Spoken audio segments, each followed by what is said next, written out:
Phone off. Hello, everybody. It is Micha Green, DC editor, and this is one of my favorite days ever because I get to be here with my mentor and my boss, the amazing Reverend Dorothy Boulware, who is going to tell us a little bit before we get started on today's broadcast about home remedies.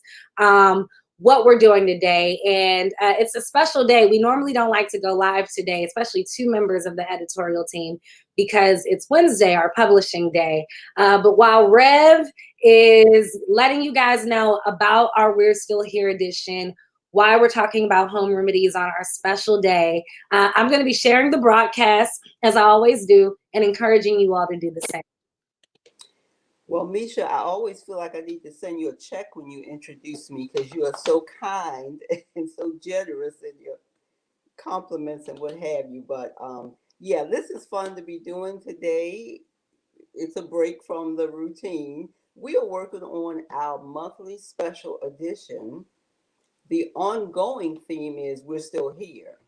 So every month we pick another theme, and our theme this month is maintaining our health. You know, we're always talking about our blood pressure and this, that, and the other.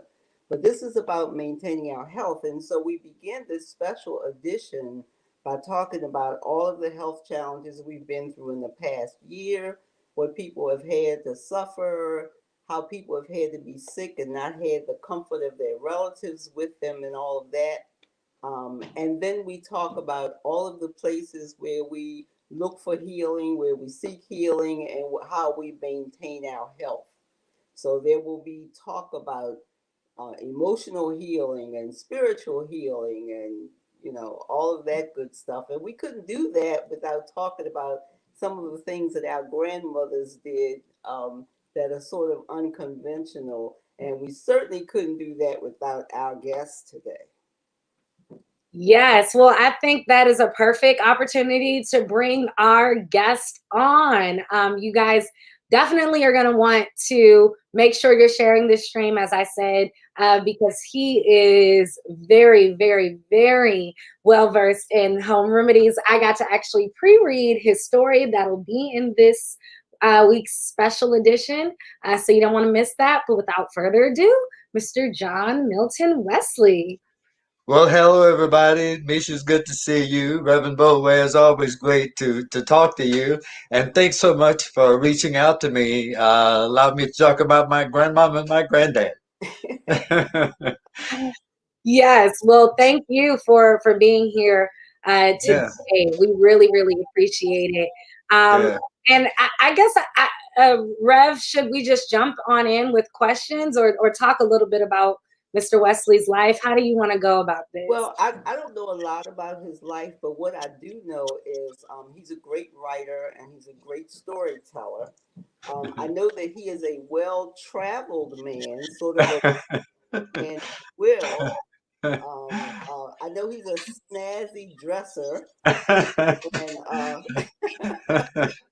he cares a lot about people. So, and anybody who's been in Baltimore any length of time knows him very well. So it's not an introduction as much as it is a, hey, neighbor, how you doing? Well, it's Reverend Boba. It's a long way from those cotton fields in Mississippi. So every time I get a chance to dress up, I do. You know? I hear you. Yeah. You're telling me some of the stories. Just tell us one. It doesn't even have to be one that's in your story. Just tell us one of those cures. Well, one of the things that, and I didn't talk a lot about this in the story, and to start from one of the departures for where we are with COVID-19 is the importance of tactile stimulation. And one of the things that we always wanted to do, you know, when we were sick or something was going on with us as a child, we would want to get, if grandmom was around, you know, want to get the grandmom's bed, you know, if we had a burn or something, we want grandmom to kiss it, you know, and you know, to touch it. If I could just get a hug. One of the things that I found out when I was working back in from 1990 to 1998. I was with Health and Human Services, and we were fighting the AIDS and HIV epidemic. One of the things that we discovered about the people from California, particularly around San Francisco, most of whom were members of the gay community, there was one element of their healing process that was kind of difficult to understand at first, and people could not understand. But wait a minute, they're taking the same kinds of medicines, they're taking the same kind of cocktails. What is the difference? They found out that they were touched more often, that it was a part of their tradition within that community to touch each other. So we found out that tactile stimulation played a great part. So that's one thing. The other thing too about when I think back to the period of time that we went through, it's amazing the kinds of things that we ate at that time that did not seem to have the impact on our communities then that they have on our communities now. And for example, we ate a lot of pork. Uh, First of all, I must say, because we had hogs. Now, we also, in my house, we raised chickens, we raised ducks, we had geese, we had a cow, we had fruit trees, we had a plum tree, pear tree, apple tree, fig tree. So a lot of the stuff that we ate was organic food. So I think that that had a lot to do with it too. If you notice that in the article, I talked a lot about the kind of remedies that people made up as opposed to the ones that we use for different things, like 3 6s. I didn't mention 3 6s, but I know everybody out there who went through that had to take some 3 6s, man. That was some of the most bitter stuff I ever had. Tell them what it tastes like. Oh my goodness, that was listen, Misha, And I don't that know about it, Wesley. So you got to help us millennials. I don't know what you're talking about, Whitney. Oh, okay. Well, 666. It was a bottle, was a brown bottle with a yellow label and red writing on it. 666. And we would take that, and you know what? I've completely forgotten. Whenever you were sick, you took 3 6s. I mean, if you had a cold, a stomach ache, whatever it was, it's like black draft. Now, there's another. You ever heard of black draft, Misha? No, okay. All of it, Well, and I thought I was really, really into it. I knew what you were talking about when you said the castor oil and okay, and cod liver, yeah, yeah. cod liver. But no, I But have no idea what you're talking about. okay, all right, okay, all right. Well, and this is for the extra stuff because I didn't talk about this a lot in the article. Black draft. Black draft was something that you took for constipation. You basically took it as a laxative, but it came in a little box about the size of two wooden match boxes together. I guess about maybe 2 inches by 2 inches, something like that.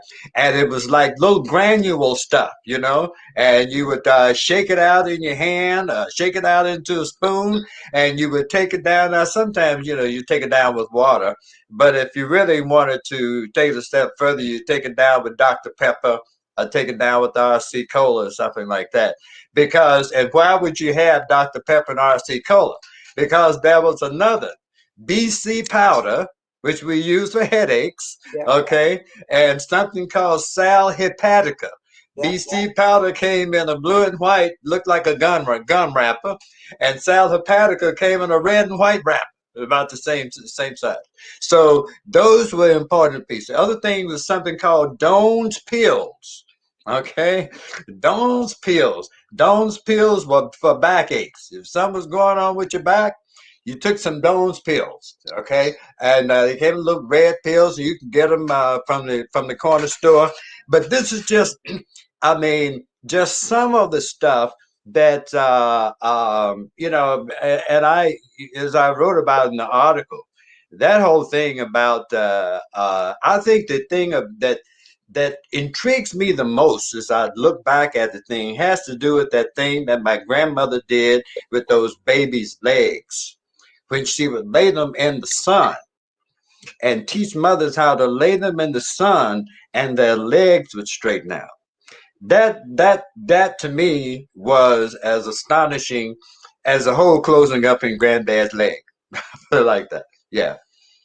So what he's saying is the baby's legs were bow-legged. But bow-legged, Mom yeah. would lay them out in the sun over a period of time. Right. They would straighten out. Right.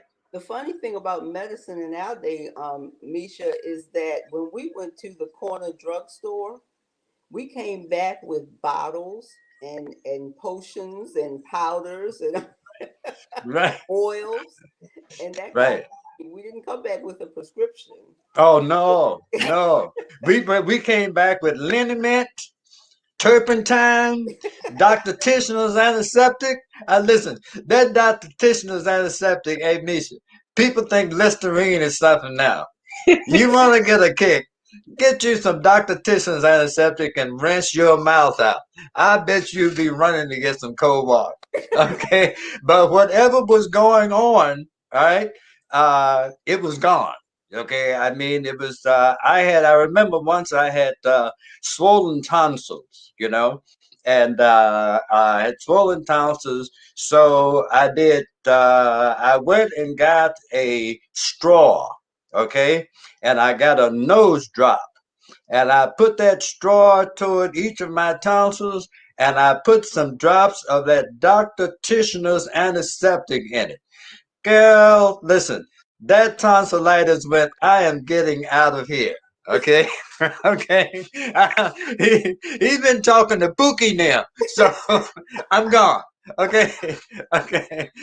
I mean, it's just life is. When I look back at our culture, though, my point is that when I look at the back at our culture. And a lot of this stuff, later on as I went to college and did all that stuff and began to study about the continent and the way there were different people on the continent who got their remedies and medicines from trees. And some of them got them from roots and plants. I mean, and they are biblical. For instance, if we look at Bathsheba, okay, Bathsheba's territory was around at the bottom, around the Horn of Africa. Okay, and Bathsheba was not just known for going to see Solomon and taking all of that stuff. She took all that gold and that other stuff, but she was very wealthy. Okay, but she also had a special tree in her region known as the yew tree. Okay, now the yew tree was the source for Enderol that was used for women who were having problems with breast cancer and other kinds of issues related to their health. So, but they got the Enderol from the yew tree. Now, Bathsheba used it for something else. She used it also as an abortion tool. And the generals and the soldiers hated her because she could give. It was called a morning after drink. Okay, and the morning after drink was made from a mixture that Bathsheba got from the yew tree, and therefore women did not have to worry about pregnancy. Okay, I mean you can imagine that. Years ago, well, let me see, about I don't know, 95 or 96, I did a presentation for NIH on the yew tree and the use of the connection between Enderol and the yew tree. America has pretty much exhausted all of its yew trees now. But one other thing I want to tell you about this is kind of interesting before we move on. One of the first federal government agencies to arrive on the scene after there has been a tornado or hurricane is the FDA. Why? Because they want to snip the top of trees, because some of the best new medicines are found in the tips of tall trees. Okay. And the other thing I want to say about that, they go and they clip these things and they catalog this stuff, and they get so many new medicines from that. The final thing I want to tell you about this connection with the earth in this, there is a substance from a bush in the Congo called the iboga bush. The iboga bush. Now, native Africans, our brothers, use a paste made from the root of this bush to get rid of demons and to do past life regression. Okay, and what they will do is that they will take the root of this iboga bush in the Congo, and they will put it on a pedestal pistol and grind it up, make a paste out of it. They will feed it to the person who is supposedly possessed. Okay, and that person will go through a past life regression, and every bad decision they have ever been able to, they have made while they are hallucinating, they will make the opposite decision and change that. And at the end of this overnight experience, they come out the next morning and the negative spirits and the demons are gone. Okay. Wow. Okay. Wow. Okay. Wow. So years later, there was something developed in a medicine from this to use in substance abuse prevention. Well, substance abuse prevention, but more so in curing addictions. So a medicine was made from the iboga bush called ibogaine. Anybody can go and look it up. Ibogaine, Ibogaine. And ibogaine was used in some countries. Now, it didn't quite make it to America because the FDA, well, several things happened. The FDA could not determine the long range impact of ibogaine on dopamine senses in the brain. So that was their excuse for not doing it. However, some people said that because it reduced the cravings for cocaine, and heroin and other drugs by 75% with one use. Wow. Okay. I have now the guy who had the North American uh, rights to that, Mark Lotzoff was his name. Uh, his his product was tested by the university system in Florida. Whoever did the test stole the formula, moved to Mexico, and started to sell the stuff on the internet.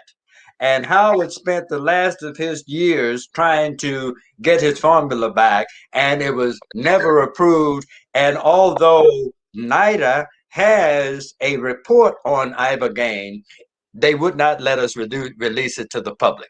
Okay, so that's just I'll let you answer some question, but I just wanted to share that with you to let you know how important it is what you're doing. You know. Wow. I'm amazed. I don't even know where to start. First of all, I guess let's shout out all the people tuning in. We really appreciate it. As you can see, everyone is completely wowed by what you're saying right now. Shout out to Jewel and Otelia and Auntie Darlene and everybody, all those who are tuning in. We really appreciate it as always. I guess my question for you is, having all this knowledge, knowing that there are all of these natural ways to treat people, what is your experience and what is it like walking around every day knowing that there's so many drugs regulated federally that people are getting that it doesn't seem as effective as things like ibogaine? Yeah. Well, one of the things that I learned during those 8 years with Health and Human Services and looking at issues with the FDA and all that, first of all, and most people know this, listen, if you create a medicine and a treatment, and the treatment works well, really is designed to, let me do something simple. It's designed to do something simple like make your fingernails grow. I'll just take it there. Okay. If it has any impact on gastritis, high blood pressure, kidney disease, instead of promoting it as a drug to make your fingernails grow, you want to get it promoted as something to work on high blood pressure, diabetes, that stuff. Okay, because that's where you're gonna make your money. Okay, so when people hear, and for years prior to the fact that the contraindications were something that everybody is talking about now, you didn't get all of the things to warn you against the things that you were taking. But as the public became more literate and became more sophisticated, and corporations began to get sued for side effects, okay, then all of a sudden we began to look at the uh, the contraindications, as they are called, of these different drugs that we take. But people have to keep in mind. Listen, it is important. As my friend reminds me often, it is important to have a primary doctor. It is important to get yourself checked because, as I mentioned in the article, once I moved to this region from the south, from deep south, I moved up south. Really, I thought I was moving up north, but once I moved up south, I was around more people, different kinds of people, uh, more kinds of diseases and illnesses that as a child they just there were not a lot of people in my community who had a lot of different stuff. Okay, but I still tell people, yes, if something is going on with your body will tell you. Okay, now the interesting thing about it, with all of the stuff that is going on around us and all the stress and all the other stuff now, right now, um, we don't listen to our bodies or our minds the way we did at one time. We're more distracted now. Okay, so if we just rely on our own intellect, our ability to perceive what is going on without having the help, in other words, I still live holistically, but I ask a doctor to check it out. Okay, in other words, I still live holistically, and I'm very fortunate. And it was only during the time that I was distracted by stress that I find myself in need of going to a hospital. And because the stress so masked the things that were going on me, I found myself in a critical situation even living holistically. Because basically, the little thing, for example, it is not everybody's talking about now the big lawsuit with Zantac, okay, that. But can you imagine? I remember when if you had Zantac, and I'm talking about back in 93, 94, 95, 96, man, it's like you had a street drug, okay? Because everybody didn't have Zantac. Only special doctors were, giving this to their special pay. I still remember the first time I was talking to a senior friend of mine about 1995, and I said to him, man, my stomach isn't bothering me. He said, man, I got something for you. Said, take one of these. And I took a Zantac, and I went, whoa, man, what in the world is this? And that was before they were over the counter. but they got so much good press. What did they do? They put them over the counter. But you didn't have all of the contraindication information that you have now about it. So everybody was taking it as opposed to going to a doctor, okay, to find out what is wrong with you, getting your health in order. We had gotten so accustomed to things in this world designed to mask the information that we receive from our bodies and from our minds. Well, my little first feeble experience with home remedies was when my first baby was born, and she got sick. I was living with my mother-in-law, and she told me to do something strange to my child. And I told my husband I wasn't doing none of that country stuff to my baby. She told me to get some onions and cut them up and put them on my baby. Right. So I totally dismissed it. Yeah. And my baby's fever got a little hotter, Mm-hmm. and I ran for the kitchen and got the onions. Mm-hmm. Mm-hmm. And by Mm-hmm. morning, the onions were black and the fever was broken. That's right. Just like, That's you see, I mean that's and you wonder, I mean, like real I mean some of that listen, and I didn't write about this in the article, but hog hoof tea. Now wait a minute. Okay. said, Hog hoof tea. Okay, okay. Now people talk about hogs eat anything. You know, we only fed the hog a special diet the last maybe 3 to 6 months before it was hog killing time. You know, we didn't just give them everything that came out of the kitchen and whatever was left. We had this special stuff, and we would put it in the trough, and we would put this warm water, and and it smells so good it make you want to eat some of it. You know, but the interesting thing about it was that I would see the hog in the hog pen. So you can imagine when my grandmama said to me, save them hoofs, because we gonna eat that hog hoofs tea. And she would boil the hog hoofs tea. Now listen, when you boil any hoof, but particularly a hog hoof, the residue is like a gel. Okay, it's like gel. Okay, and you would drink that gel for an upset stomach.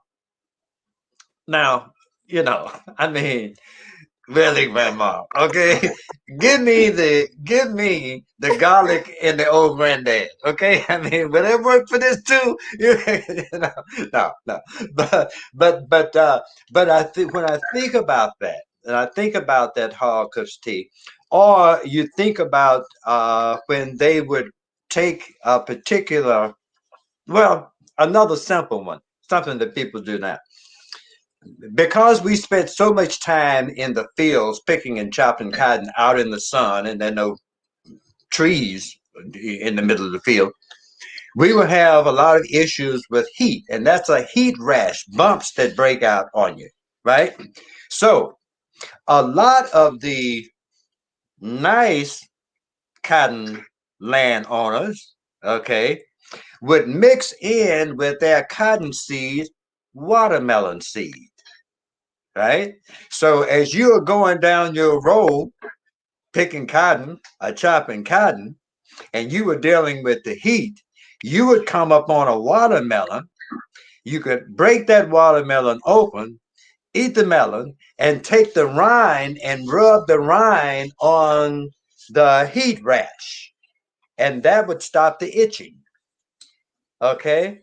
I mean, now, some of the stuff when I think back to what they did, I would think sometimes, is this some kind of Jedi mind trick? I mean, is that, am I doing this because you believe if grandmama or granddaddy told you something worked, you believed it.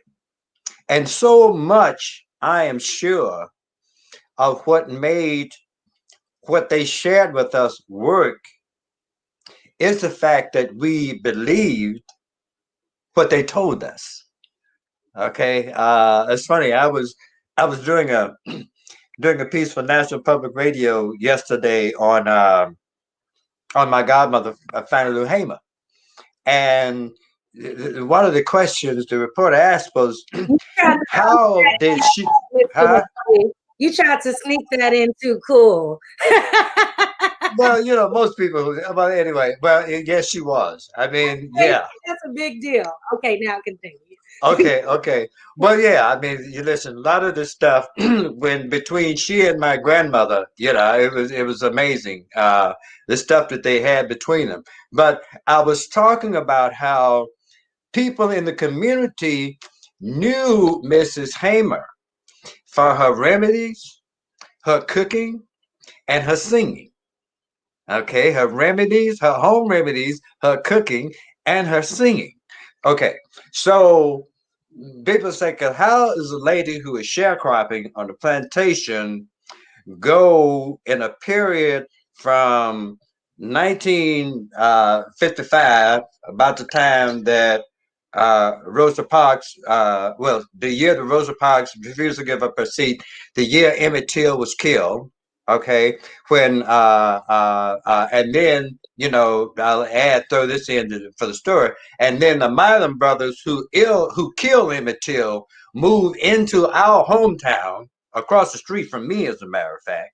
Okay, Mrs. Hamer began to get more active in rights for black folks, whether it was settlement time when they were picking and chopping cotton, whether it was stop taking your check to the store and just giving it over to them and letting them tell you how much you owe them, and they don't give you nothing back, or maybe they give you $5 or $6 back, and you just sign your name with the X. Take somebody with you. Well, I talked about the fact that it was Miss Hamer's knowledge that built the credibility that later on made it possible for her to move people to register and vote. Later on made it possible for her to purchase an old service station, borrow her girlfriend's sewing machines, teach women in her town how to sew commercially so that they could then get a job at the manufacturing plant that you couldn't get a job at unless you had some experience. So Mrs. Hamer borrows the sewing machines, put them in her old abandoned building, teaches women how to use them. Now they were making Snuggies and bloomers, by the way. So, as we said back at that time, they were making Snuggies. So they knew what the pattern was. But it was the fact that she was able to do that made it possible for her, within 10 years of that time, start the Freedom Farm, buy the first 40 acres, okay? And then 5 years later, have 700 acres of land.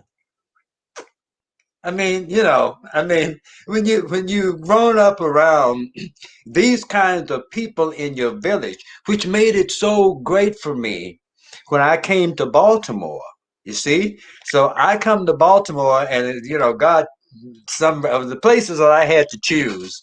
I went to KDK in Pittsburgh, BAP in Dallas, TOP in Washington.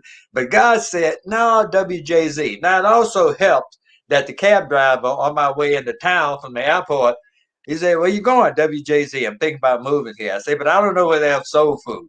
He said, what time you have to be there? I said, about 2 o'clock. He said, I'm going to take you somewhere. He took me by Leon's Pig Pen. Okay. Okay. Listen, this is in 1973. I went to Leon's Pig Pen, and I didn't tell him when I got to Jay-Z, but I would have done the job for free. you know, you know. But the whole idea of coming to Baltimore and running into people, like Bob Cheeks, who started the Welfare Rights Organization. I mean, and I can just go down Mary Ross, Norman Ross, Du Burns. I mean, I just go down there and look at the people. And I met, the Willie Adams, and I met just people like Lucille Gorham and Martha Benton.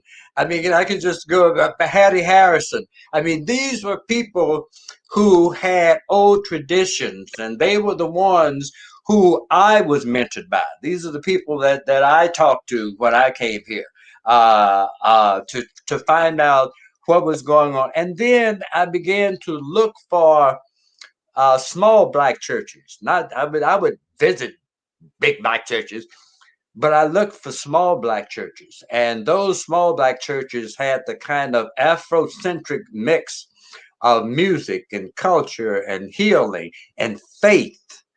Because I didn't want to get so sophisticated, I started studying mind over matter and psychoneuroenterology and all this other stuff, but I did not want to lose the faith element that came from Mama and them. That prayer thing, that ritualistic thing, things that I did as a boy, traditions that I carry forward to this day. I mean, one of my traditions, I'll just throw this out, this isn't mess with anybody's head, but I can remember when I was worried about cash and I was so worried about stuff, you know, that I didn't have the luxury that I have now to relax and walk around and, miss my orchids and all the other crazy stuff that I do now as part of my holistic lifestyle. But I began to take communion every day as a part of my healing ritual. Now, I don't say that anybody else to do that. To me, that is luxury. The fact that I have the time to actually do that, to start my morning with that after my Bible study, and I do it, and I do it at least 6 days a week. If I'm away from home, I may not necessarily do it at home. I mean, when I'm away from home, but I do it every day. But in terms of in terms of your health, one of the things that I cannot stress enough is the importance of rest. Rest. You know, uh, one of the things that whatever mom and them gave you, they would tell you to rest. Rest. Rest is so important because actually the body will actually, given the right amount of boost from the immune system, the body will heal itself. Okay, that is what is so amazing about this unit that God placed our spirit in, that it is designed to heal itself. Okay, but in order to do that, we must be able to get in touch with. Well, not only will the body heal itself, the other thing, and this is also information that is available from NIDA, the National Institute for Drug Abuse. There is a protocol for fighting drug addiction that is available, came out of California, of course, in which this particular practitioner teaches people how to access the pharmacy in their brain to cause, to, for lack of a better word, squirt into their system the drug of their choice for the effect that you want without taking a street version of it. Okay, this lady actually has a protocol where she teaches people how to, whatever high it is you want to feel, you could actually go to your brain and do that. Now, I've been a student of Deepak Chopra's now for about 40 some years. I must throw that in. Back when he was at Tufts University, before he was famous and all of that. But he talks about, of course, there's Ayurvedic medicine, and there is psychoneuroenterology. Psychoneuroenterology actually is accessing the brain in order to heal the body. Okay, but a lot of that too uses rest as a primary ingredient. The other thing too is the importance of drinking water. Okay, and good water. I'm amazed at how many different kinds of water there are now. But one of the things that I have to remind myself and force myself to do is drink water, because I can drink tea, I can drink coffee, and drinking water is not something that you necessarily do. A lot of people like water. I happen to be one of those persons who like water with something in it, it's carbonated, whatever. But I drink water because of what I know it does far in and to my body. There's those things. For what it does far in and to your body. Uh, you want smoother skin? Drink water. Okay. You want to balance out issues that you're dealing with weight? Drink water with a little apple cider vinegar. One of those things that I didn't mention a lot. Apple cider vinegar is one of those special kind of magical drugs. I mean, it just does so many different things for you. But apple cider vinegar, I tell people, somebody will call me and they'll say, "Hey, man, I have a sore throat." Okay, listen, take you about 4 tablespoons of apple cider vinegar. Put a little salt in it, stick it in the microwave for about 30 seconds, okay, and then gargle with it and call me in the morning. And they'll go, "Man, what in the world? What's in that stuff?" I don't know. It's like another one, sesame seed oil. Here's another, and this one I must give Deepak Chopra credit for this one. Sesame seed oil. If you lose the sense of smell, rub sesame seed oil in your nose. If you lose the sense of taste, switch it around in your mouth. If you have dandruff, put it in your hair. If you have athlete's foot, put it on your feet. If you have that issue with the scaling on your elbows and that stuff, put Eczema. the eczema. Put it on your elbows. I have had friends of mine that I told about sesame seed oil, who were on all these special kinds of salves and other kinds of stuff, and they put this sesame seed oil on and go back to their doctors, and the doctor goes again, "You've been talking to Pookie and them," you know, because and it's whether it's a foot fungus, toe fungus. People will be amazed at what it does. But these are all stuff that I believe have their origins in Africa. Mm-hmm. Wow. Okay, okay. This is from Africa and Egypt. That's where it comes from. I was going to ask you about the sesame seed oil because Yeah, so many people are experiencing that loss of smell and loss of taste from exactly. COVID. So that's a really good thing to share. We've That got is a yeah. paper, but I wanted to know if there was one or two things that you wanted to share in the last minute. One thing that I did mention that works too is toothaches, clothes. Okay, clothes, using clothes for toothaches. That is something that a lot of people don't know a lot about. But that's a good one to use. Is clothes if you're having problems with toothaches. There is, and most people know the stuff about the chicken noodle soup, and for all you people who wonder why does chicken noodle soup work, it has to do with the oil of the chicken. Okay, it has to do with that, something about that oil.